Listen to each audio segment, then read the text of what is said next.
Chamber of Commerce 2020 Provincial Election Candidates Forum. My name is Jackie Wall, Executive Director for the Estevan Chamber of Commerce, and I would like to extend a special thank you to all of us, for all of you to join us this evening. Thank you especially to the candidates for participating in this event. Forums like this are vital to the election process. I encourage the candidates to keep this evening about education, about respect, and about communicating to the constituents so they can make an informed decision. We'll be taking questions from the viewers this evening. We have been asking for questions from our members over the past couple of weeks, but if you have a question that you would like asked this evening, please email those to executivedirector@estevanchamber.ca, and we will try to get to as many as we can. We have 4 of the 5 candidates with us this evening. The Estevan Chamber was unable to contact the Saskatchewan Green Party candidate, Scott Myers. We did our best, but we were unable to contact him. So we would like to welcome the other 4 candidates to the Access Studios in Estevan this evening, and a special thank you to Access Communications for helping us to bring this forum to you during these unusual times. In order of appearance, we picked earlier some numbers, and we will be opening with the Saskatchewan parties, Ms. Lori Carr, followed by the Buffalo Party of Saskatchewan, Mr. Philip Zajac. Then we will have the Progressive Conservative Party of Saskatchewan candidate, Ms. Linda Sopp. And finally, we will have the New Democrat Party of Saskatchewan's Mr. Seth Lendrum. I'll just go through a few notes on the protocol for this evening. I will be moderating this evening, and I will cue each candidate when it is their turn to speak. Opening remarks will be presented starting with candidate number 1 in that order I just went through, and the candidates were randomly drawn. Closing remarks will be given in the reverse order of the opening remarks. Questions will be answered in rotation, so each candidate will have the opportunity to speak first. Questions were generated from the public prior to the event. Time cues. The timekeeper, Kathy Empey from the Chamber, will be situated in clear view of the candidates. She's right beside me. She will display a yellow card, which will indicate there are 30 seconds remaining in their allotted time. And then she will display a red card indicating that their allotted time has expired. I will let the candidates finish their sentence, but nothing beyond that. All right, I think it's enough for me, and now we need to move into this forum. We will start with the opening remarks, and in number 1 position is Ms. Carr. Please take it away. Great. Good evening, everyone. First off, I'd like to thank the Chamber of Commerce for taking the time to organize this event, and all of the members who took the time to put questions forward for us to answer. The Saskatchewan Party's election platform is called Our Plan for a Strong Saskatchewan. In our platform, we have a plan for a strong recovery. We have a plan to make life more affordable for students, seniors, families, homeowners, and others, everyone in Saskatchewan. We have a plan for a growing Saskatchewan, which we outlined in our growth plan last November. The question in this election is, who do you trust to lead a strong economic recovery in Saskatchewan? If you compare our plan to the record of the NDP's, the answer is pretty clear. Since the Saskatchewan Party was first elected, Saskatchewan has had the 2nd best rate of job creation in Canada. When the NDP was in power, Saskatchewan was dead last for jobs. That's right, dead last. Since 2007, Saskatchewan has grown by almost 170,000 people, the biggest jump in our population in nearly a century. From 1996 to 2006, under the NDP, Saskatchewan's population dropped by 26,000 people. Our government has built and is building new schools, hospitals, and long-term care facilities. The NDP closed 176 schools, 52 hospitals, and 1,200 long-term care beds. One of those hospitals was the Plains Hospital. That's the hospital that communities like yours and mine relied on heavily. This is one example that showed the NDP does not care about rural Saskatchewan. So that's the choice in this election, the Saskatchewan Party's record of growth or the NDP Party's record of decline, the Saskatchewan Party's plan for recovery or the NDP's plan for reckless spending, deficits, and higher taxes. Thank you very much. All right, Mr. Zajac, would you please give us your opening remarks? Hi, and again, thanks to everybody for watching tonight, and thank you for the Chamber. It's an honor to be here tonight, and we're all vying for a very important job in this community. The Buffalo Party will stand up for the people of Saskatchewan, everybody, and we will take care of the people in Saskatchewan first. The people of Estevan, Beanfate, Unger, Torquay, and Mydale, they've built these communities with hard work, sweat, blood, and tears. Nobody here wants a handout. Nobody wants a handout from the federal government or the provincial government. We know how to make things work, and we've done it successfully in this area for a long time. We are able to bake coal, farm, drill wells, start small businesses, and we've seen the success that's possible when government simply gets out of our way, and that's something that the Buffalo Party is going to do, is make smaller government, less intrusive government, and make things simple. It'll be one application, one decision, one plan. That's it. That will help businesses in this area continue to grow. This isn't the main issue of this election, whether we believe in ourselves as citizens of Saskatchewan, or that we believe in an elite group of people in Ottawa that have to make the decisions for us in terms of our businesses and our lives and our personal lives.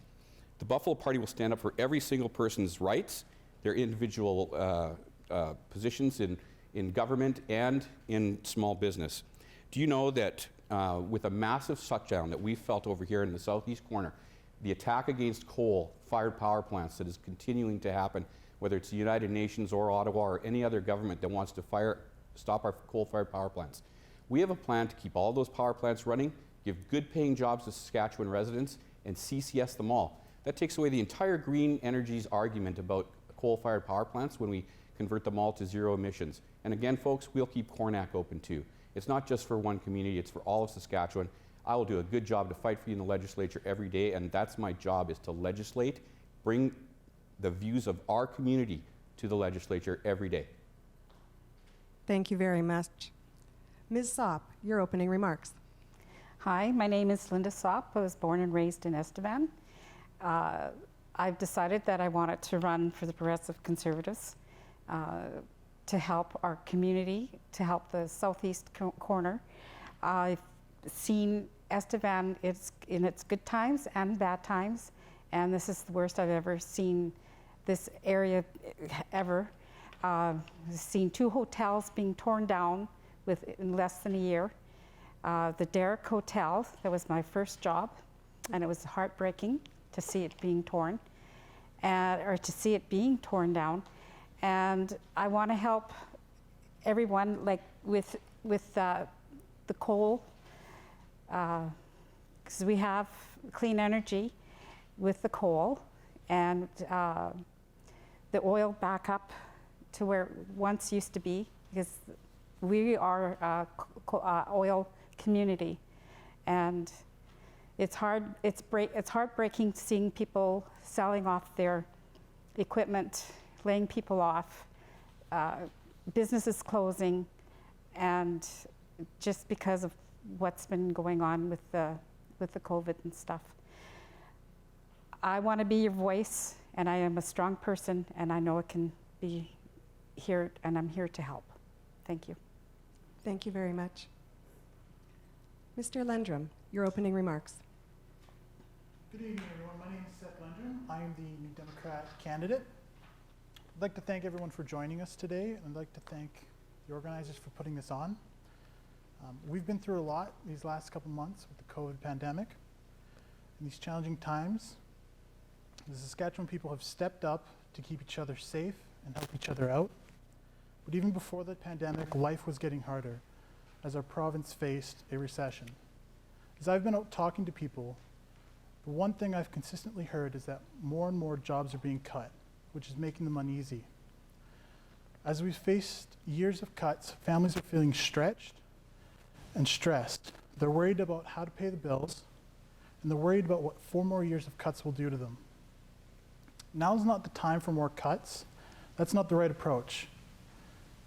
It's slowing down our economy, and it's hurting people. That's why the New Democrats are committed to a different vision, one that will get our economy moving and helping people through these challenging times. A government that invests in the province, invests in the people, and puts the people first. I'm looking forward to sharing this vision with you all tonight. And over the course of this night and this forum, and I'm hoping to have a great discussion with all the fellow candidates here. Thank you. Well, great job, everybody. That's the tough part. We've got everybody going and warmed up, so let's move on to the questions. 3 questions were provided from the chamber to each of the candidates, and they've had about a week to prepare their answers. This is a nice way to also get settled in. They have 2 minutes to answer these questions, and we will continue in the order. So we will start with Mr. Zajac. And the first question we have posed to them is, what do you see as the role of the Crown corporations in Saskatchewan? Well, in our mandate, it talks about the Crown Corporation should be our competitive advantage, not only in Saskatchewan, but around the world. And I'm going to start with carbon capture technology. This is one of the unique situations that we have in our province to not only make our own power plants carbon neutral, but we could teach this technology around the world. Everybody knows that China is building 20 mega mines a year with no carbon capture technology at all. They, under trade sanctions, they can't buy coal from North Korea anymore, so they're just buying it for themselves. So the important thing that with the Crown corporations is to use them as a competitor in the world economy, not just in Saskatchewan, but run it like a business. Make sure that things that when we sign contracts with people, make sure that the contracts perform as described. We all know that SNC-Lavalin has gotten into a bit of trouble lately, and I don't think there's anybody here that's watching this video today that thinks that SNC-Lavalin is a good partner to businesses in the West. The overruns on Boundary Dam, which were about 500 million, with a 40% performance at the end of the completion of the project, and then no return to fix the project. It was a complete disaster.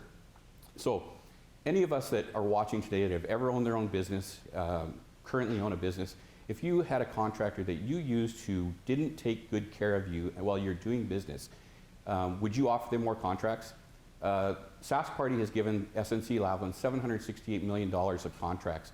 They're also doing road work in Saskatchewan right now that our good Saskatchewan contractors could be doing. I guarantee that we will help Sask Power become a leading corporation in the world, along with the other Crown agencies, and we will do a good job of making sure that we go west and don't ever hire SNC-Lavalin again. Thank you very much.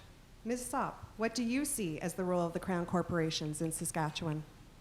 Our mandate of the Crowns should provide affordable services for the people of Saskatchewan. The Crowns should never be used as an additional source of tax revenue for the government.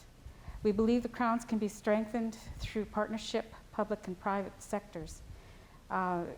In changed services delivery options, we will minimize the risk to consumers and taxpayers. We will not privatize, but to partner with companies to expand and strengthen the Crowns.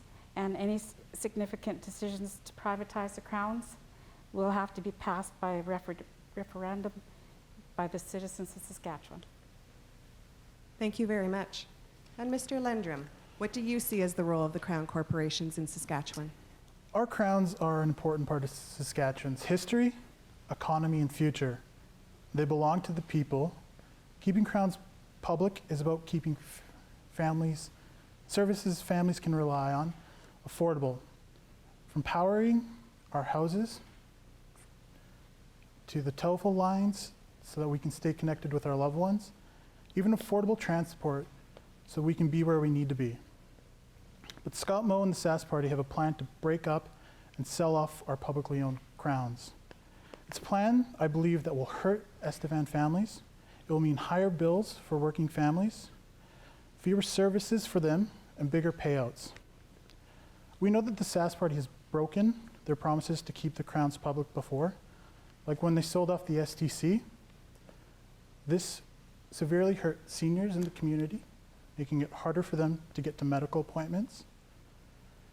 The Sask Party has rolled out the red carpet to invite companies to bid on SaskTel and SGI. They've done it once, and we know that they will do it again. My team is committing to keeping an affordable life. We're committed to higher quality services for the Saskatchewan families can rely on. We promise that if we're elected, we will bring back the STC so that communities like Estevan can stay in the loop. We've promised to keep services affordable, unlike the Sask Party that saw power bills go up by 57% by keeping our crowns public. Thank you very much. And Ms. Carr, what do you see as the role of the Crown corporations in Saskatchewan? Great, thank you very much. This is a great question, and I'm really glad it has been asked so I can be clear on where I stand and our party stands. Our Crown corporations are an integral part of our province and, more importantly, our constituency.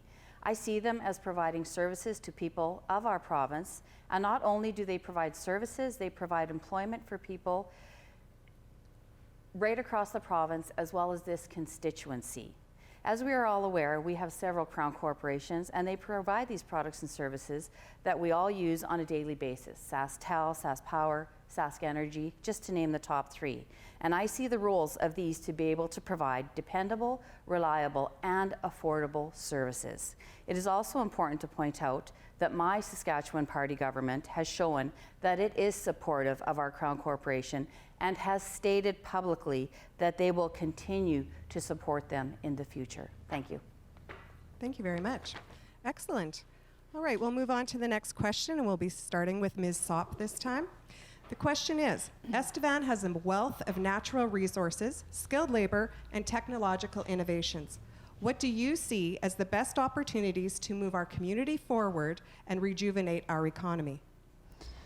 In our platform, we said that we would advocate for a heavy oil upgrader in the Estevan area. We would establish a coal marketing agency based in Estevan so we can market our product to the world. We propose to manufacture tax credit for new manufacturing startups in Saskatchewan. We use the tax credit to attract new businesses to all areas of Saskatchewan, and we need to get the pipeline approved and built. Thank you. Thank you very much. And Mr. Lendrum, what do you see as the best opportunities to move our community forward and rejuvenate our economy? The New Democrats know that families, especially those in the oil industry, are stressed out right now. COVID-19 is only making things worse. Our plan is to build a strong natural resource industry and create good jobs for Saskatchewan families with new technology and untapped opportunities. Our economy was in trouble long before the COVID-19 pandemic. There was 26,500 fewer jobs in our province than last year. We were already in a recession when Scott Moe sent thousands of jobs out of our province.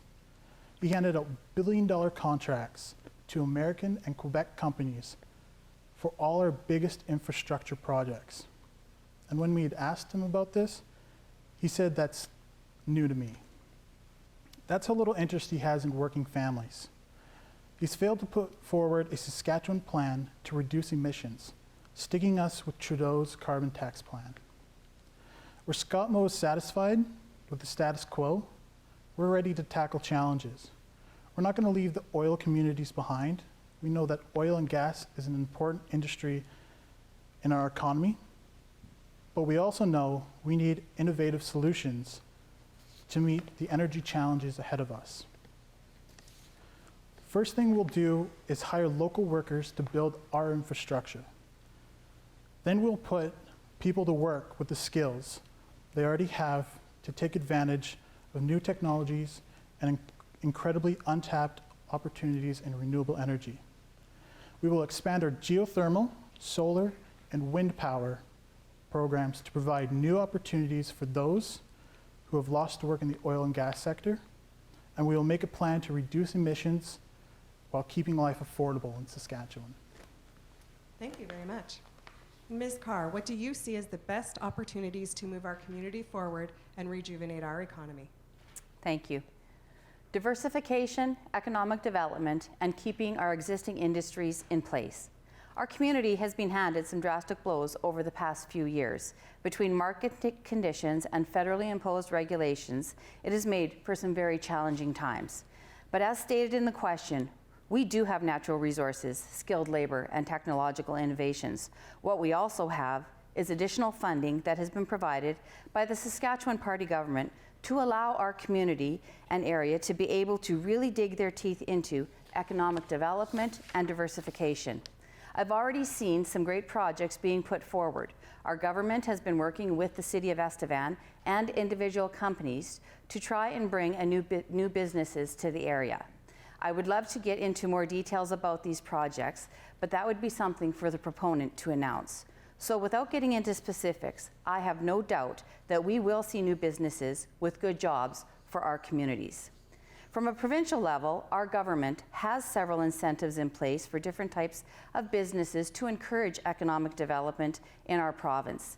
This is something that all new ventures are made aware of when they look at our community. As well, it will be important to keep the industries that we have in our community going and strong. That is one of the reasons I'm committed to continuing to fight for carbon capture and sequestration. We were successful in getting an equalization agreement in place to ensure we were able to run our existing plants unabated until the end of their useful life or to 2030. So, as we move forward, I will be making the best case possible for carbon capture. And as I have said in the past, I see power production being a part of Estevan's foreseeable future. The only question is, how will that look exactly? Thank you. Thank you very much. And finally, Mr. Zajac, what do you see as the best opportunities to move our community forward and rejuvenate the economy? Well, this is one where I don't need any notes anymore. So, and I really believe that Ms. Carr does like coal and carbon capture, but we know the facts that the shutdown of 4 is going to start in 2021, and 5 is scheduled for 2024, and the complete shutdown of coal is 2030. Now, we can't sugarcoat that fact, so our party will not allow that to happen. We will legislate either privately or publicly in the legislature to delay those shutdowns and keep the power plant operating exactly as it is, and same with Coronach. There's no reason. If anybody here has ever been to Coronach and talked to the people there, it is sad. That's a community that for years and years and years, decades, has had coal and power as their source of additional income from farming, right? So you go there and you talk to those people, and they have no hope. So we're going to bring them hope. Same with Estevan. If you talk to the people here, and the government, we don't know how to figure it out. We've got Ray Freilich here. We've got Brent Dunnigans. We've got very smart businessmen right here in our town who've developed businesses from scratch for years and years. Those are the people that we need to tap, and we need to listen to them to continue to grow this economy. Simple thing, quit buying oil from the east. Why? We can meet with our drilling companies here in Saskatchewan and say, how long, let's formulate a real plan, can we start drilling, putting everybody to work in good jobs, and start drilling our own oil and sell it to ourselves. Small upgraders are a great idea. I think that those provide good jobs, good construction jobs, and long-term jobs for our location here in Estevan. Also, we have to realize that small nuclear, that's a great theory, but it's not going to work. There's no jobs. Once the construction is done, they're very simple to operate, and they're dangerous. Fortunately, I've had a tour of a nuclear reactor. What do you do with the nuclear waste? They generate nuclear waste. It has to go somewhere. We have to trust the people in our town. We have tons of guys here, that own restaurants, businesses. They know how to do it. Just get out of their way and let them take care of business. Thank you very much. Before we move on to the next question, I just want to remind everybody out there that if you want to get a question to the candidates this evening, we will do our best. You can email those to executive-director@estevanchamber.ca. All right, so the final prepared question, and we'll be starting with Mr. Lendrum. What would your government's approach to working with the federal government be to move our province forward? Well, we all know that sometimes we feel like Justin Trudeau doesn't listen to us in Saskatchewan. We New Democrats, we love this province. We'll stand up for the Saskatchewan families and put people first. Scott Moe likes to say he plays hardball with the federal government, but he hasn't actually gotten much done. He makes big threats to push back against federal transfer payments and other programs, but in reality, all he's really done is sent a couple letters. Scott Moe is leaving crucial federal money that could help Saskatchewan people on the table. He refuses to sign onto an agreement that would see Saskatchewan get a $10 million in funding to subsidize bus routes, and that is after he sold off the STC. Saskatchewan families need a leader who is willing to stand up for them and their interests, and work with the federal government to get the best deal for Saskatchewan. Our approach is focused on the people. We wouldn't leave federal money on the table, and we would work with them to create programs and services to help Saskatchewan families. Thank you. Ms. Carr, what would your government's approach be to working with the federal government to move our province forward? Well, what our government is doing and what we would like to do moving forward is to strike that fair deal for Saskatchewan. Our government would like to ensure that the voices and priorities of Saskatchewan people are being represented federally. We will continue to push Prime Minister Trudeau for the removal of the inequitable carbon tax and request that the federal government to commit to a future of a sustainable gas and oil sector. We will ask for changes to the Canada Health Transfer, as well as addressing our concerns regarding fiscal stabilization and the federal equalization formula. We are looking for support for the research and development of small modular nuclear reactors, SMRs, to establish these as an energy source in the future. We are also looking for long-term federal funding to support Saskatchewan's plan to double the irrigatable land in this province. And lastly, more autonomy over our immigration process. Thank you. Thank you very much. Mr. Zajac, what would your government's approach be to working with the federal government to move our province forward? The Buffalo Party's approach to dealing with the federal government is it's time for us, Saskatchewan, to get a fair deal. For the longest time, the East has been making decisions that affect our province and our communities, and what we see is a removal of wealth from Saskatchewan. So basically, with our natural resources, they've slowed us down. They make it very difficult for any project to get completed, including pipelines. We'll demand that those pipelines get built. And if the federal government doesn't want to play fairly with us or Eastern Canada, that's when the Buffalo Party starts to turn up the heat. We will either be independent in Canada or out of Canada, and all we want is a fair deal. We want to take control of our income tax, just like Quebec does. We want to take control of our own immigration. We know in Saskatchewan what we need for immigration. We know how to collect tax. We know how to do it. With that said, when we take on that tax, we will no longer make the equalization payments to Quebec. The equalization payments are unfair. They've always been unfair to Western Canada, and we will just stop doing them. The other thing that's important too, when we take control of our taxation back, seniors, if you're a senior and you're living on an old age pension, no more income tax for you. This is in our mandate. This isn't just words that we're talking about.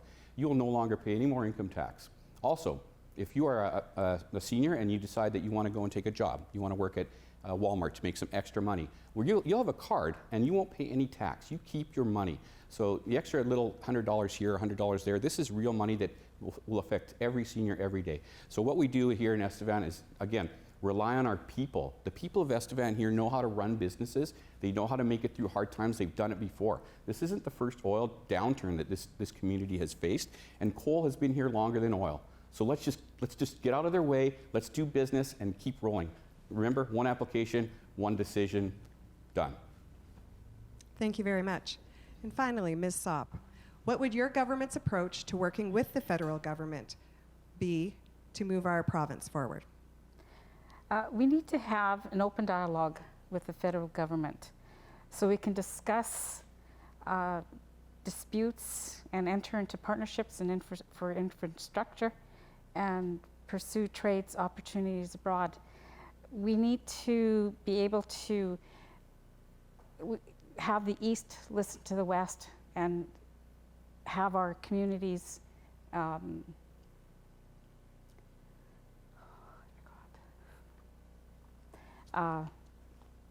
be able to prosper again like we had before. Thank you. Well, thank you very much.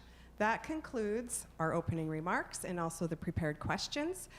We will be taking a short break so that you can take a moment to get a drink of water, move around a little bit. Then we are going to move into the action session, and that is the unprepared questions that we have taken from the public and also from our chamber members. So just a little note that some of these questions do not reflect the views of the chamber. They also come from the public. So we will be moving forward in about 10 minutes. So everybody go get a snack, do what you need to do at home, and we'll be back in about 10. Thank you. Welcome back to the Estevan Chamber of Commerce Provincial Candidates Forum. For those of you just joining us, we have heard the candidates' opening comments and their answers to the prepared questions. We have 4 candidates with us this evening. The Chamber contacted the Saskatchewan Green Party, but we were unable to speak to the representative for this constituency, Scott Myers, so he is not with us this evening. However, we do have here, in order that was picked prior to telecast, we have Ms. Lori Carr from the Saskatchewan Party. We have from the New Democratic Party of Saskatchewan, Seth Lendrum. And from the Buffalo Party of Saskatchewan, Philip Zajac, and from the Progressive Conservative Party of Saskatchewan, Linda Sopp. And I totally just did that out of order, but you'll get the order here coming up on the questions that we have from you. We have been collecting questions from our members and the general public over the past couple of weeks. The candidates have not seen these questions, so they are unprepared, so this is always a little bit more entertaining and a lot more nerve-wracking for them. Each candidate will have 1 minute to respond to the question. If they so choose, they can pass, but we will not come back to you. So if it's a pass, you will not get a chance to answer that question. All right, so the first question is a little bit long, so I'm going to read it very slowly. If you want me to repeat it, I will. And we will start with Ms. Carr for this question. Recently, actually, I need to preface this. We got this question during our coffee talk that the Chamber has the first Wednesday of every month, and this did come from a member. So just to preface with that. Recently, there has been an urgent request for action to leaders from a group called the Buffalo Project. Now, this is not associated with the Buffalo Party, to my knowledge. It urges Saskatchewan and Alberta to take immediate action to prioritize local jobs and obtain greater autonomy within Confederation. Now, here's the question. How does your party see Saskatchewan's role in Confederation moving forward? For example, national transfer payments, access to markets, and trade policies. All right, Ms. Carr, we will start to you. And that question again was, how does your party see Saskatchewan's role in the Confederation moving forward? Well, thank you very much for that question, and thank you to the member that brought it forward. I think Saskatchewan is a huge part of the Confederation of Canada.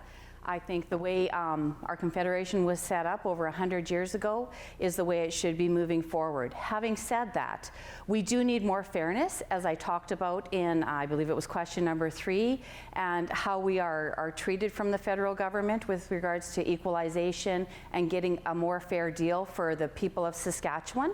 So that is the route I would like to take. But Saskatchewan is a wealthy province, and we have lots to offer, not just Canada, but the world. So our goal is to truly diversify this province, make it profitable, and help everybody out by not only creating jobs here, but selling our products to right across Canada and throughout the world. Thank you. Excellent. Yeah, 1 minute is not a lot of time. So here we go, Mr. Zajac. Can I have the second half of the question again? Yes, you absolutely can. You want me to read the whole question Nope. again, candidates? No, okay. just a second. So how does your party see Saskatchewan's role in the Confederation moving forward? For example, national transfer payments, access to markets, and trade policies. Okay. That's easy. National transfer payments got to end. Our party, they're unfair, they're unjust. We know that Quebec, anybody who's done some reading about it knows that Quebec doesn't use any of their natural resources in the calculation. And so that always makes them a province that always gets money. So we need to end those payments to the east and to Quebec. As far as the where we see ourselves in Canada, we just want a fair deal for Saskatchewan.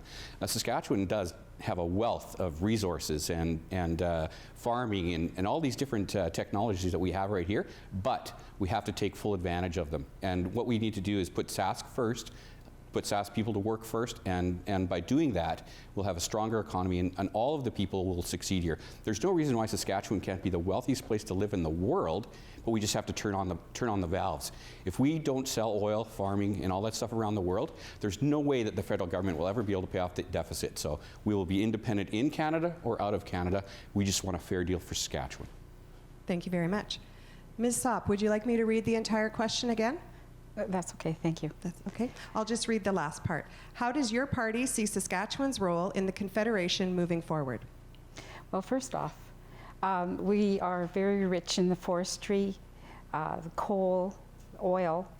And with that, we are going to try and get the East to see that we are very rich and that we can do this.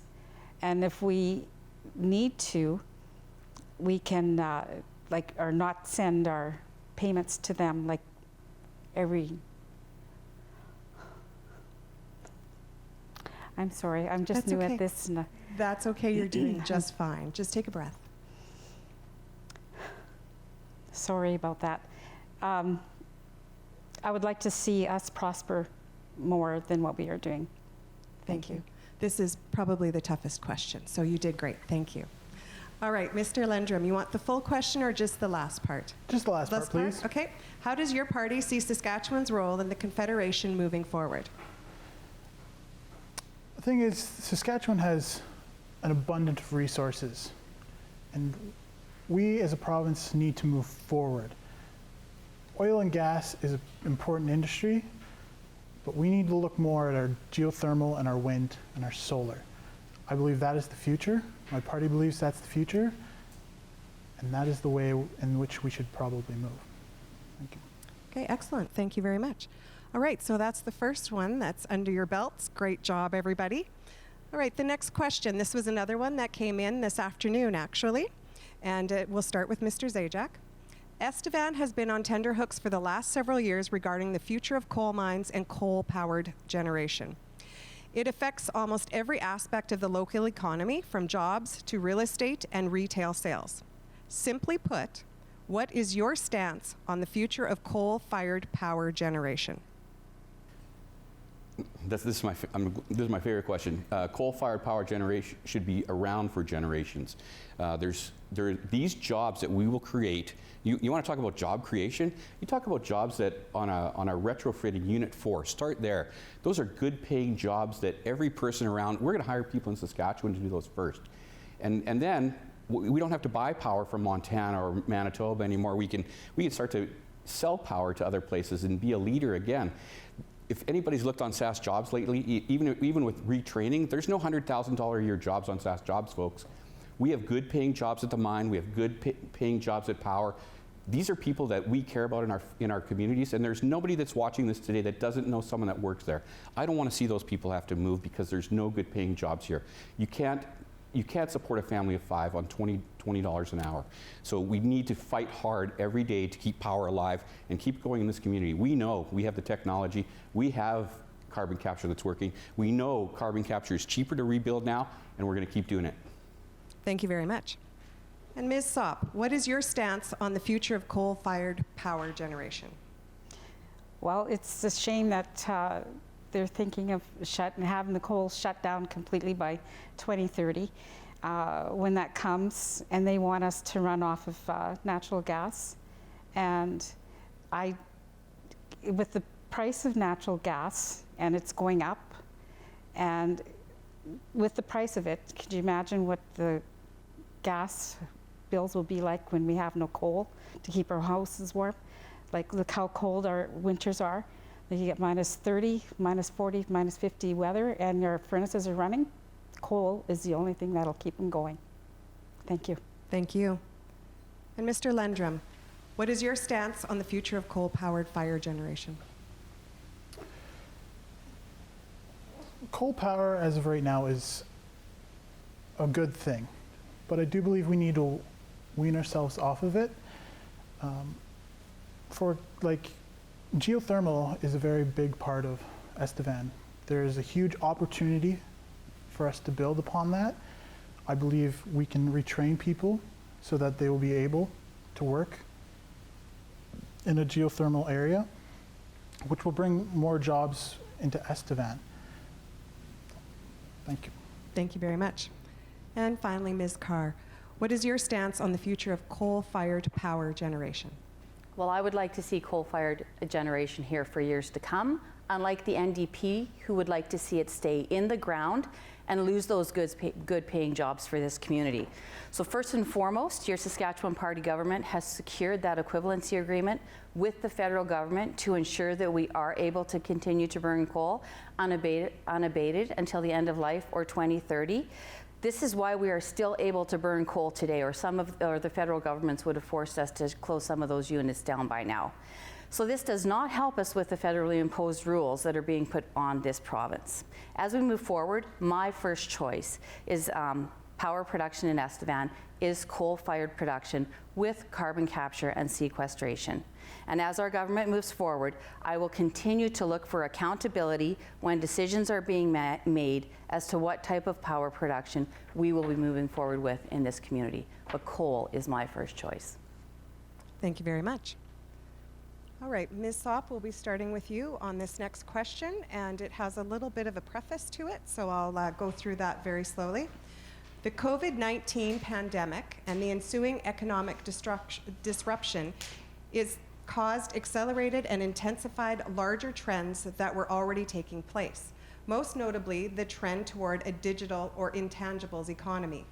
The digital divide between those workers and regions who are digitally fluent and those who are not will likely become more pronounced. What would your party do to ensure that Saskatchewan workers in all parts of this province will have the skills to compete in the post-pandemic digital economy? Can I pass on that one? Yes, yes, you can pass. Mr. Lendrum, would you like me to read that last part of the question again? Yes, please. What would your party do to ensure that Saskatchewan workers in all parts of the province will have the skills to compete in the post-pandemic digital economy? I'm gonna have to pass. I'm sorry, my platform revolves around energy and senior care and pharmacare. That's quite fine. Thank you.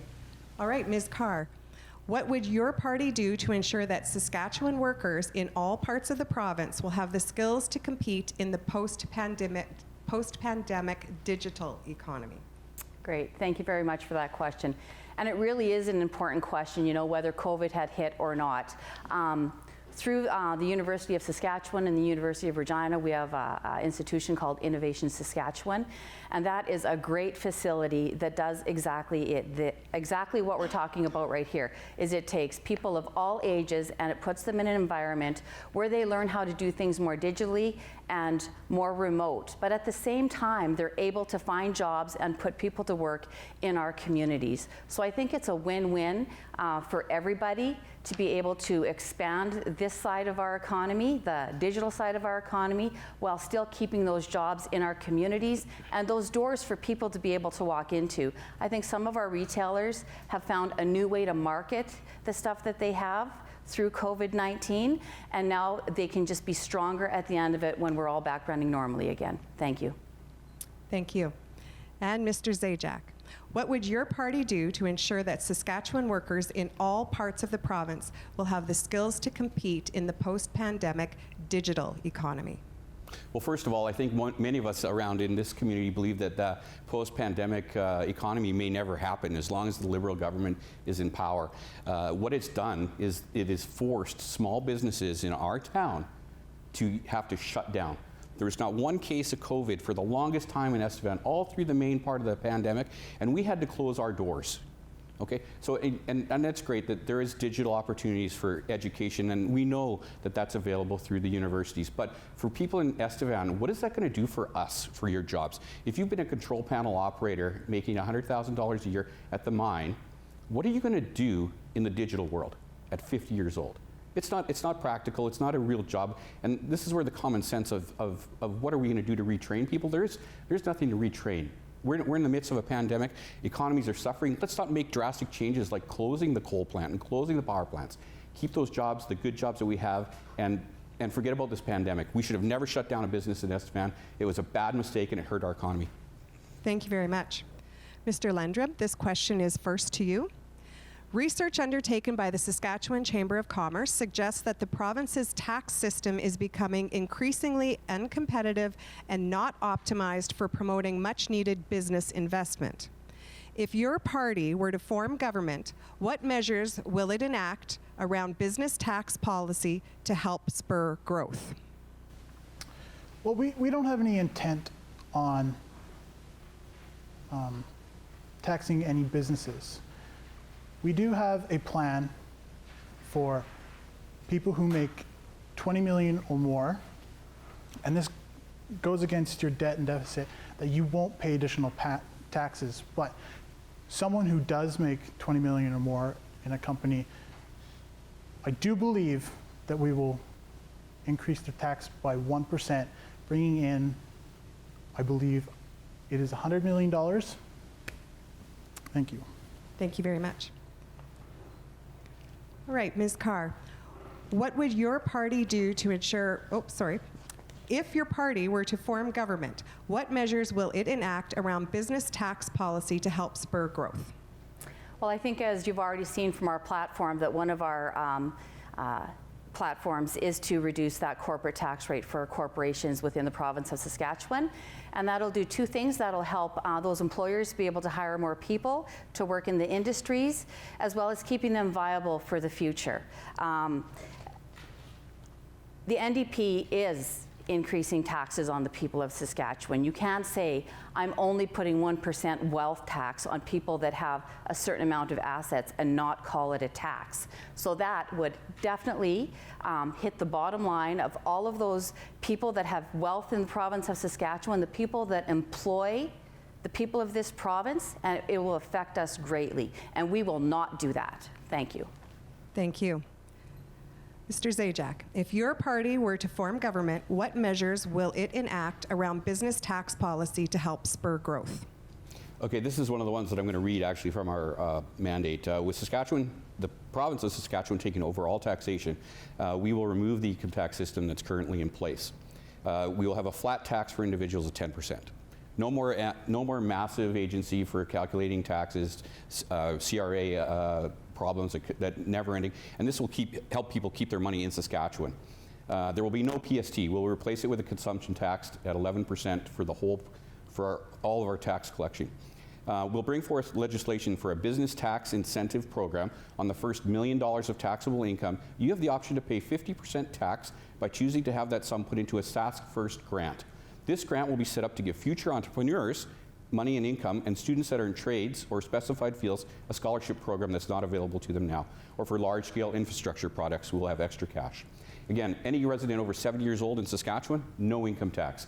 Simple common sense taxation, and helps everybody instantly without leaving anybody behind. Thank you very much.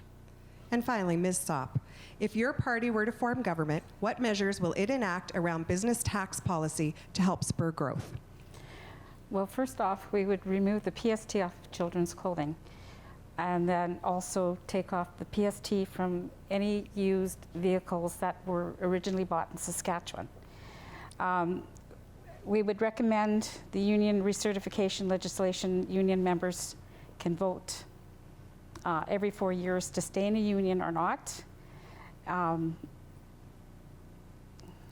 Manufacturer taxes to set up in Saskatchewan, providing a business tax incentive. And I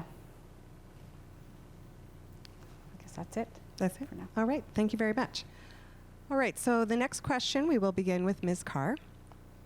The Saskatchewan business community has long advocated for teaching on financial literacy in the K-12 curriculum, and recently scored an advocacy win with the announcement earlier this year of financial literacy courses being offered as an elective for grade 11 and 12.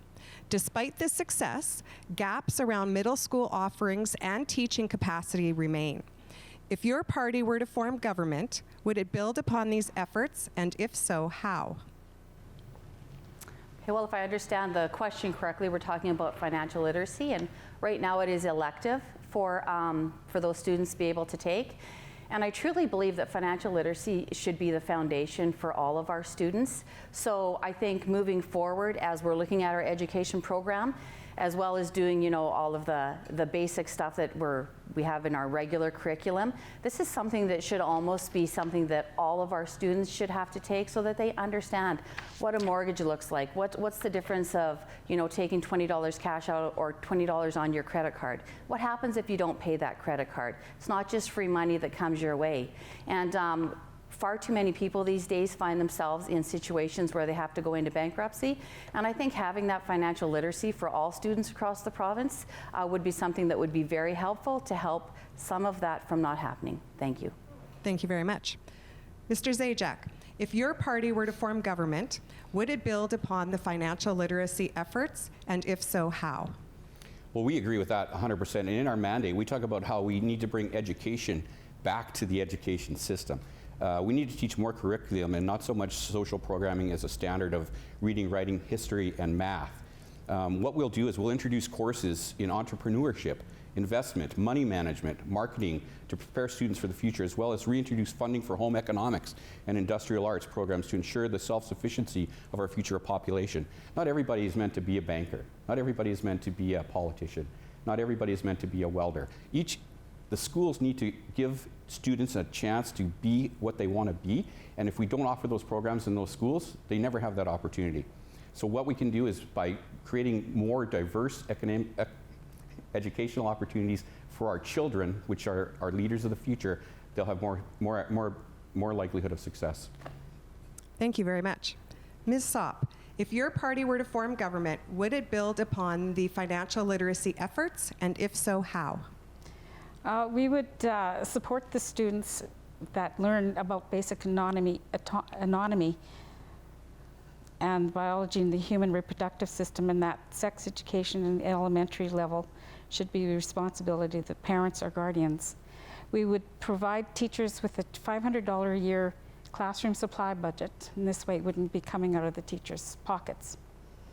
We would move to upgrading all classrooms with smartboard technology so that students and parents who wish to learn from home can still be a part of the experience.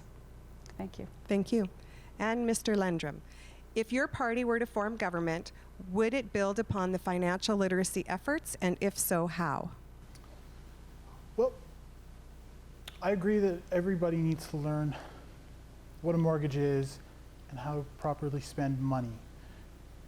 One of the big things that's going on in schools is we're overclass. We have too many students in the class, making it very difficult for a teacher to support every student. And I believe that is one of our major problems, that we need smaller class sizes and to have more money for the teachers to be allowed to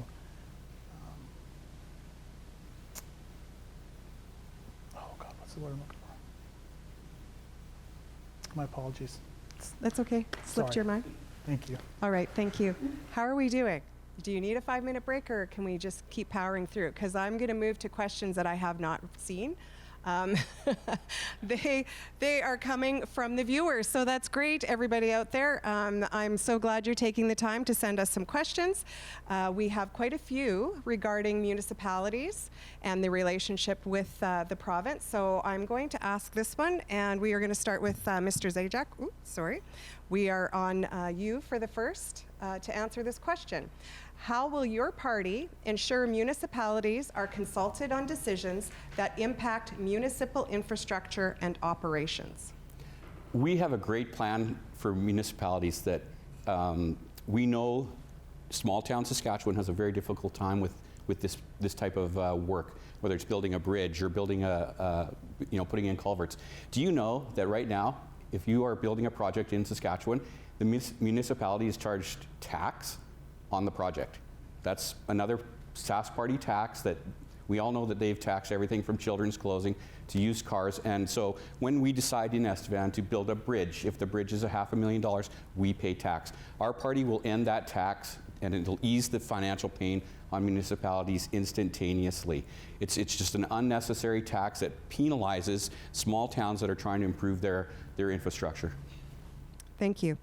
And Ms. Sopp, how will your party ensure municipalities are consulted on decisions that impact municipal infrastructure and operations? I'm sorry, Would you like me to read that again? no, thank you. No? No, I'm going to have to pass. Oh, you're going to pass? Okay. Okay, that's fine. All right. Mr. Lendrum, here's the question. How will your party ensure municipalities are consulted on decisions that impact municipal infrastructure and operations? Well, we're all about putting people first. So we'd love you to talk to your candidate. We believe that infrastructure is a very important part, and if it needs to be done, we would love to have those jobs stay within our province, and we will put them to the local workers to build their infrastructure. Thank you. Thank you. All right, Ms. Carr. How will your party ensure municipalities are consulted on decisions that impact municipal infrastructure and operations? That's a great question. So we have two organizations in the province of Saskatchewan, SUMA and SARM. One represents the rural municipalities within our province, and the other represents cities, towns, villages, and resort villages. And so we have several committees that SUMA and SARM both sit on, and we consult with them continually on things that are happening within the province, and then they send that down to all of their membership, which is all of the municipalities within Saskatchewan. But one good example I can give you is when we were doing the passing lanes between Estevan and Regina, we consulted with for example, the city of Estevan had concerns with the passing lane that was going to happen between Hitchcock and Estevan. They thought it would be better if we put in some turning lanes at some key intersections instead of putting in a passing lane in such a short time frame. So through that consultation and working with municipalities, we were able to change that and get what they wanted done. So truly talking to those municipalities and working out what that infrastructure project is. Thank you. Thank you very much. All right, so for the next question, we will also go to one that just came in, and we'll start with you, Ms. Sopp. Many parents are complaining they are losing parenting rights and beliefs to nationalized ideals within the school system. What will your party do to return parenting to the parents? That was on our platform, actually. We want to give the parents the 100% to them as to how they want their children to be taught in school. Like with sex education, if you don't believe in certain things and your child is too young to learn stuff like that, they shouldn't have to learn that in school, and a teacher doesn't have the ability, or she has the ability, but they shouldn't have the right to challenge a parent's decision as to whether or not they want their children to learn that in school. Okay. Thank you very much. Mr. Lendrum, many parents are complaining they are losing parenting rights and beliefs to nationalized ideals within the school system. What will your party do to return parenting to parents? My apologies, but I do not have an answer for that. Okay. I would more than likely, or more than happily, if I could have their information, and I would message them back about that. Okay. I'll encourage them actually to contact you. Okay. Although the person that did send in that question, if you want to respond, if I can provide your information, please let me know that. Just send me a quick email. All right, Ms. Carr. Many parents are complaining they are losing parenting rights and beliefs to nationalized ideals within the school system. What will your party do to return parenting to the parents? Great. That's a pretty broad question, and what is the definition of nationalized ideals? But it truly is, parents need to take the time to spend time with their students and be hands-on parents, and then when they go to the classroom, they have the opportunity to have that educational opportunity. And if at any point in time a student is learning something that a parent might see unfit, then the best course of action is take that to that student's school board and voice those concerns. And that's how change will happen, is to go through that route. Thank you. All right, and finally, Mr. Zajac. Many parents are complaining they are losing parenting rights and beliefs to nationalized ideals within the school system. What will your party do to return parenting to parents? Again, as proponents of individual rights and civil liberties, I think it's important as a party that we recognize that we know what our moral core is in Saskatchewan. We know how we want to raise our children. And you know what? If there's something that's being taught in schools that is at a national level, that is being forced on our communities, then we need to take control of those things ourselves. And we know, like in any business or any situation where there's something that you necessarily don't want your child to learn, all they have to do is simply ask the teacher, can I please be excused? Because this is not something that I believe in, this is not something that I wish to participate in, and there should be no problem with the teacher letting that child leave that classroom for that portion of the segment of the class. The parents know what they want their kids to know. The parents know what they need their kids to learn. And the kids are smart enough to know what's the core values of their own. Thank you very much. All right, Mr. Lendrum, I believe we're up to you now for the next question. This you may have already answered. Some of you probably have in some of your responses, but we're going to ask it again. What are the plans to help Estevan while transitioning from coal? Well, there are many plans that we have in the works. As I've said, we'd like to move more towards renewable energies. We do want to try and use Estevan as a sort of testing ground for MNRs, small modular reactors. We do believe the infrastructure is here to put in the old Boundary Dam. It is one of the things that I believe that I would fight for to put in our community. Thank you. Thank you very much. And Ms. Carr, what are the plans to help Estevan while transitioning from coal? Great. So first and foremost, I do want to see coal continue in the constituency of Estevan and with power generation and carbon capture and sequestration. That's my first option. I've actually had the opportunity throughout the past 4 years to talk with different companies, and they're looking at different ways to use coal in non-traditional ways. Syn fuel, different types of technologies, and it's all new stuff that's coming down the pipeline. So not necessarily using coal as just power production, but finding other ways to use that fuel source so that we can keep people employed, we can keep coal miners employed within our community by truly diversifying what we are doing with the resources that we have right in our own backyard. Thank you. Thank you very much. And Mr. Zajac, what are the plans to help Estevan while transitioning from coal? I know that everybody watching here right now knows there is no plan for transitioning from coal.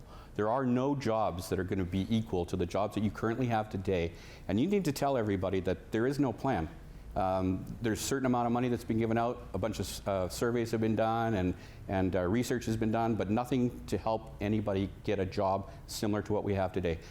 The reason that wind doesn't work, I just found this out, and I'm sure you'll be amazed. Do you know what it costs to transport a wind turbine from Ontario to British Columbia? Just to get it there, it's $456,000. That's not counting the cost of the unit itself and installing it. Decommissioning that wind turbine and that the wind source, the minimum cost is $500,000. So when you start looking at that small cost of getting wind to work, it doesn't work. The winds get over 50 kilometers an hour, they shut themselves down because they start to warble, and it can damage the turbine. It won't work. Solar will not work. There's with the tar that is used behind the solar panels, it has a lifespan. When it's done, and we have to get rid of the waste. Thank you very much. And finally, Ms. Sopp, what are the plans to help Estevan while transitioning from coal? We won't be transitioning from the coal. It's here, it's natural. They were talking about having nuclear here, but the grid is not up to date, so that's impossible. As for thermal energy, the in-ground, it's very expensive to start, and it does not, the cost efficiency will be very high, and nobody will ever make money, and taxes and stuff will be so extremely ridiculous. Thank you. Thank you. Okay, we have had a question that has come in that is directed to one candidate, and I will ask it. Ms. Carr, when we finally stop hearing that you will stand up for Estevan through Scott Moe and the SAS Party, and when will you finally say that you will stand up for Estevan? For that question. I stand up for Estevan and this constituency. Every single day I go to the legislature. So I want to tell all of you that are out there watching, that is my job and that is what I do. Thank you. Thank you very much for answering that question. I'm going to actually direct this to all of the candidates. I will start with you because you were up. I know that was just directed, but it is kind of similar to this question. How do you handle it when your party is in conflict with what your constituents want you to do? Well, what you do is you voice what your constituents want to do. You keep beating down that door, you keep advocating for what you think is right for your constituency, and that's exactly what I do. Thank you. Thank you. Mr. Zajac, what would you do if your party's platform is different than what your constituents would like to see? This is a great question that has come up because we've seen it, right? If you go against the leadership of the party, you basically get blackballed and you can be punted out of your ministry job or whatever. Here's what our party believes, and this is the best thing about the Buffalo Party. My sole job is to advocate for the people of this town. If what I'm advocating for does not fall in the party line, that doesn't matter. We know that that's my job. My job is to legislate. My job is to bring forth motions in the legislature that could be law to protect the people of this community. It means introducing legislation that says we won't shut the mine down, that we won't shut power down, that we're going to continue to operate business as usual here in Estevan. And can you imagine, folks, if this was the way things happened in the legislature right now, how happy this community would be, and the attitude would be 100% different. We would be happy, our house prices wouldn't be declining, because we know there's a future here in Estevan. Thank you very much. And Ms. Sopp, how would you handle it if your constituencies felt different than what your party platform is? Well, first off, I'm here to fight for our area. And I'll be a strong voice. I had mentioned it before that I may be shy and not know my way around politics right now, but I do know what people want, and I've heard, and I will listen, and I'm here 100% for the people. Thank you very much. And finally, Mr. Lendrum, how will you handle it if your platform of your party is different from what your constituents would like? To put it simply, the people of Estevan and the constituency, they're my boss. I represent them, and I would do everything that I could to fight for what they want. Thank you. Excellent. All right, let's see what else we've got here for questions from people. How about another one regarding municipalities? Municipalities estimate that COVID-19 is costing them millions, and the effects will continue to be felt through 2021 and potentially beyond. How will your party assist municipalities in addressing the ongoing challenges that they have of COVID-19? And Mr. Zajac, you're the first one on that one. That's an easy question to answer, because we will have business as usual. There will be no shutdowns of businesses. There's no reason to decimate small town Saskatchewan or any business in Saskatchewan. There's so many businesses that with the shutdowns that will never reopen again. And these are small businesses are what give us the jobs and build the strength of a community. So we will not shut the businesses down. Everybody knows, unless you're living under a rock, that if you have a cold, you have a cough, you have a sniffle, don't go somewhere. You all know. So guess what? For the 20 people that go to a local restaurant or a local business and none of them have any symptoms, guess what? You don't have COVID. It's okay. Keep business going.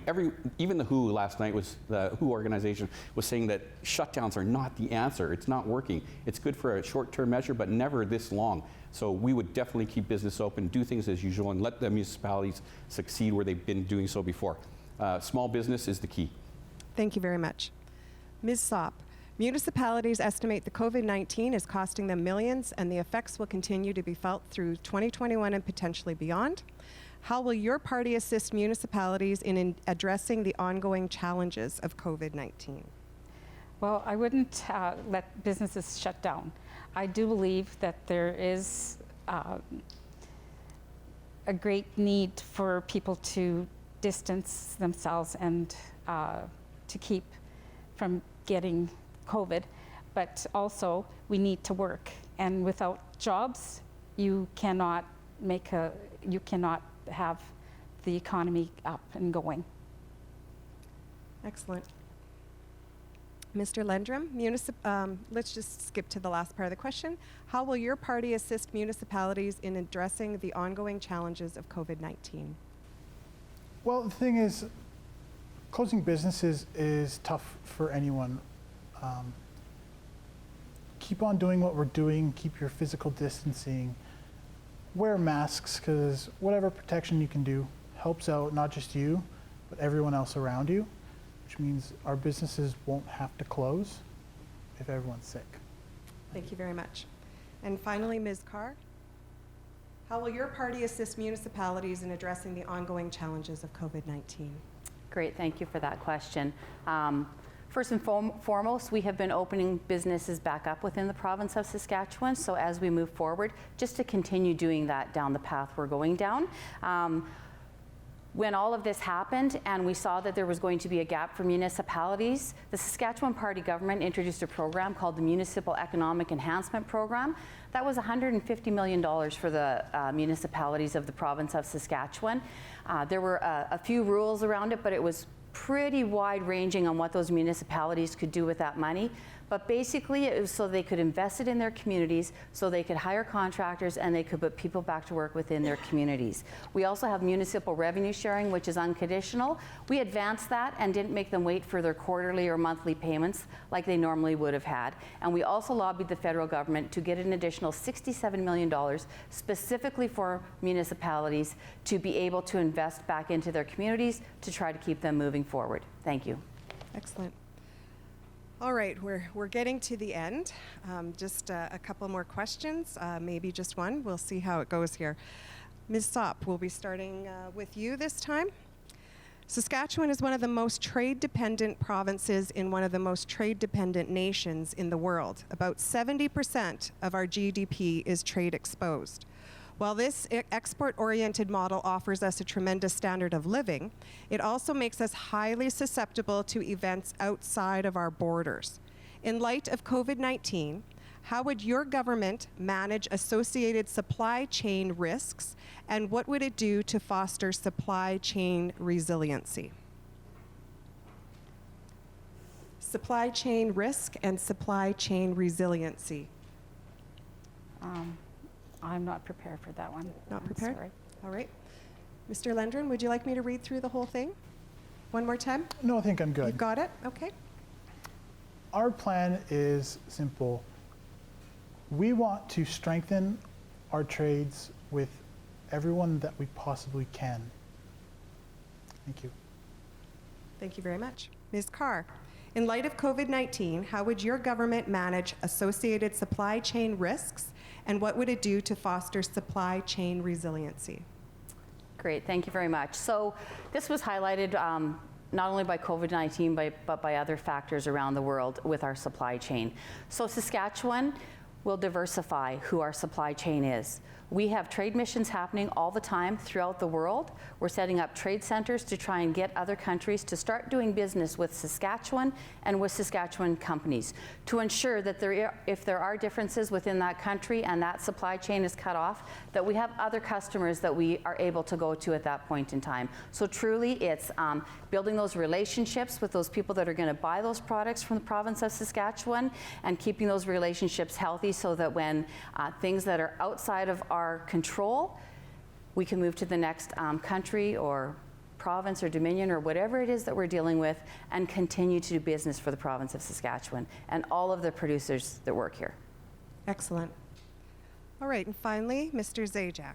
In light of COVID-19, how would your government manage associated supply chain risks, and what would it do to foster supply chain resiliency? Okay, again, as one of the best economies in the country, as Saskatchewan government, we should be enhancing the ability of the local farmer, the local oil producer, the local uranium producer, to sell their products throughout the world, not limiting them to one or two partners, trading partners in the world, but opening up markets to every possible place. And we also need to be creative and do things like the new railroad that's been approved from Alaska to Alberta. That is a lifeline to Saskatchewan. It's a very easy way for us to tap into a place where we can get our stuff to the world. C-69 blocks us from transporting oil into northwestern BC and onto tankers. Well, with the rail line available to us, it makes the people in the world have confidence that we can actually get our products to market, which is one of the biggest problems we have.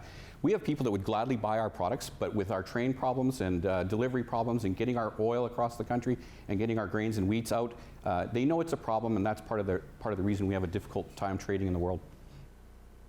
Excellent. Okay, here's another question, Mr. Lundgren. We're starting with you. What kind of role do you see energy efficiency measures playing in both the short-term economic recovery going forward and in the long-term transition toward a low-carbon economy? My apologies, but I'm going to have to pass. Pass? All right, thank you. Ms. Carr, what kind of role do you see energy efficiency measures playing in both short-term economic recovery going forward and in the long-term transition toward a low-carbon economy? Great. So with that question, I think it's all incumbent upon all of us to be as energy efficient as possible, even if it's a small thing like changing the type of light bulb that you use in your house, or not running the water when you're not necessarily using it. Just those small things that will help with energy efficiency. And so I think that's the way we can help not only our province but our country moving forward, and just carry on with those types of practices as individuals. Mr. Zajac, what kind of role do you see energy efficiency measures playing in both the short-term economic recovery going forward and in the long-term transition toward a low-carbon economy? Well, it's exciting for us because if we're in power, we're going to have a very low carbon economy because we're going to CCS all of our power plants. So it'll be absolutely low carbon economy.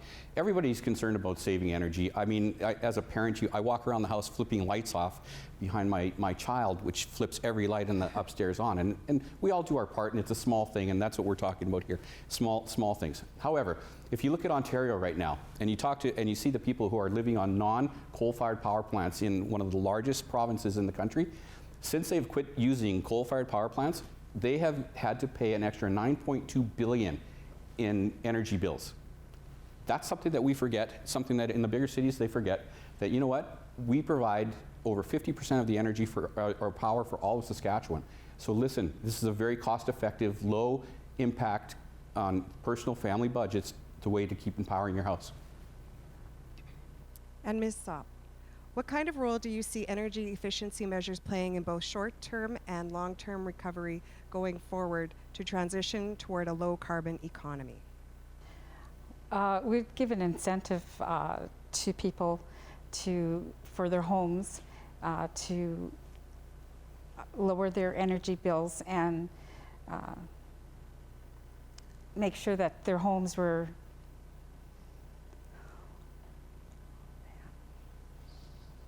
I'm sorry. That's okay. Take a breath and start again.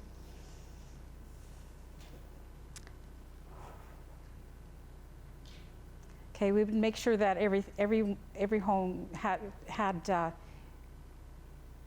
was efficiently. I'm sorry. Thank you. Thank you very much. All right, this is going to be the final question, and then I'll ask you to take a deep breath and prepare your final comments. All right, Ms. Carr, we're back to you. And this one just came in. It is regarding seniors in our community. What would your party's plan be to get a nursing home built in this community, especially after the city and surrounding area have worked so hard to secure the funding they need to make it a reality? Great. So once again, thank you for the question. A new nursing home for our community is very important. Over the past couple of years, the committee, headed by Greg Hoffert and Don Kindop and myself, have been trying to advance a new nursing home. We've had several meetings with the Minister of Health and his officials to explain different options to try and advance this new nursing home. When talking with the minister, we're told that there are several nursing homes in the province that are in more need of replacement than ours, and that is how they prioritize which nursing homes are chosen to be advanced. Having said that, I have not accepted no as an answer and will continue to bring forward ideas that are presented. We will continue to push to have this project move forward by banging on the health minister's door as much as we need to. Thank you. Thank you very much. Mr. Zajac, what would your party's plan be to get a nursing home built in this community, especially after the city and surrounding area have worked so hard to secure the funding they need to make it a reality? My job is to get the nursing home built. The facility itself is embarrassing. For an economy where we have been so wealthy and so fortunate here in Estevan, if you look at the inside of that building where bathrooms are simply a shower curtain, and it's embarrassing. So here's what I would say. I would be advocating to not build a massive SAS Power vehicle facility on the side of the highway and finish building what you promised to build if the people found the $8 million, which they did. They got the money, and we've had it for 2 years, and we're still trying to get the home built. It's embarrassing. We're not a third world country. We're a very wealthy province. Find the money, do the right thing, do what you said, build the home. Thank you very much. Ms. Sopp, what would your party's plan be to get a nursing home built in this community, especially after the city and surrounding area have worked so hard to secure the funding they need to make it a reality? Well, first off, that money should have stayed in there for the nursing home, and it should not be put on the back burner. We have seniors that are being separated, and that is not going to happen when we get in, because you have a couple that's separated. You have one in Estevan, one in Oxbow, and that's not right. And if we have a new senior citizen care home, then they can stay together and be a family. Excellent. And Mr. Lendrum, what would your party's plan be to get a nursing home built in this community, especially after the city and surrounding area have worked so hard to secure the funding they need to make it a reality? Well, one of our big things is senior care, and I would definitely push it through. Our seniors, our homes all over the province, they're understaffed and they're overcrowded. It's the same factor that's happened here. So we need new homes and we need staff for them. Thank you. All right, everybody take a little bit of a breath. Mr. Lendrum, you're going to be the first to do your closing remarks, and you'll have 1 minute, but I'll just give you a second to get your notes together and take a deep breath, and we're going to talk about the next All Candidates Forum, and that is regarding the city election. We will be doing this same format, although we have a lot more candidates, so we're not quite sure how we're going to juggle all those yet. But we will be rejoining Access Communications, and we want to say thank you very much this evening and for partnering with us on Thursday, October the 29th at 7 p.m. We will be meeting back here with all the candidates for the city election, and we are accepting questions right now, so you can call the chamber at 306-634-2828 with those questions, or you can email executive director at estevanchamber.ca, and all the details will be up on our website, estevanchamber.ca. And I believe this is being recorded this evening, and it will be available after for viewing, so please check our website as well on that. We will have the links, and we'll be posting that also in social media. So thank you very much to everybody for joining us. We sure appreciate this format. It's been an unusual year, and thank you to the patience of the candidates here. I think in some ways this was more difficult, and we sure went through a heck of a lot of questions. So you did fantastic this evening. Thank you very much. All right, Mr. Lendrum, are you ready for your closing remarks? You have 1 minute. Okay. Thank you everyone for watching and listening today. As I said in my opening remarks, our province is going through a difficult time with the COVID-19 pandemic. We've had repeated cuts that has made life harder for the Saskatchewan people and the Estevan people. We can't afford 4 more years of cuts. It's a very bad idea, and it's outright dangerous. But you don't have to accept the status quo. We will give you a government that invests in the people, invests in the province, and most importantly, will put you first. Thank you. Thank you very much. Ms. Sopp, your closing remarks. Thank you. We're dedicated into developing plans so that we can keep our local businesses, industries, trades, and suppliers moving and our economy forward instead of sending hundreds of millions of dollars out of the province. This includes leaving the New West Trade Partnership, which means that if there's a bid out for any contract, it goes to BC, Alberta, Saskatchewan, and Manitoba. And even if they're only $1 under the bid, they get that. And so that puts Saskatchewan and the trades and people out of business, because there's many people that are closing their doors because of it. Thank you. Thank you very much. All right, Mr. Zajac, your closing comments, please. What I hope today that you learned through this event, which I thank everybody for putting it on and Access for hosting it and all of the candidates. I know this isn't easy to do, but it's time to make a stand. It's time for us to stand up against Ottawa. The Liberal government has no respect for anybody in Saskatchewan, and they will do whatever they have to do to make our economy tank and force us out of our small towns. We see it happening already, and these aren't just jobs. These are sisters, brothers, aunts, uncles, kids.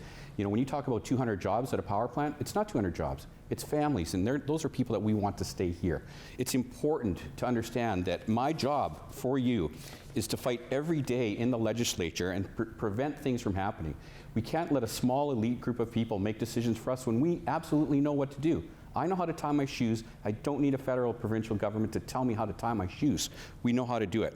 I will do everything possible to keep the power plant operating as is today. No changes. There's no reason to change something that's good. Why fix something that's broken? Give the Saskatchewan people the good jobs to Retro 4 and 5 and CCS them. Thank you very much. And finally, Ms. Carr, your closing remarks. Once again, I'd like to thank the Chamber of Commerce for organizing this event, my colleagues for taking part, and as well as Access Communications for recording and airing this event. Thank you. I've had the privilege to serve our community for the past 4.5 years, and it has been a true honor. These have not been easy years. Having said that, I truly believe that our Saskatchewan Party government is the best to lead us into the future. I commit to continue to fight for the industries we have, to ensure we are prosperous moving forward, as well as working with communities to bring new industry to the area. I think I've been clear that there is no other party that will be able to achieve that. I would like to preface that a vote for any other party is like a vote for the NDP. So once again, the question in this election is, who do you trust to lead a strong economic recovery in Saskatchewan? I think the choice is clear, the Saskatchewan Party. Thank you. Thank you very much. All right, thank you very much, candidates. You are done. Great job. And just a reminder to everyone out there, we will have another All Candidates Forum. It will be regarding the city election, Thursday, October 29th at 7 p.m. We will be accepting questions. I don't believe we will accept questions that evening, so please get them to us. It's just going to be too difficult to juggle all the candidates and also receive questions. So please send us your questions. EstevanChamber.ca will have all the details, and watch for the details on the recording. If you missed the beginning of this or you just caught part of it, the recording will be available. Thank you once again to Access Communications for partnering with us this evening. And once again, thank you to the candidates. Great job and all the best in the next couple of weeks.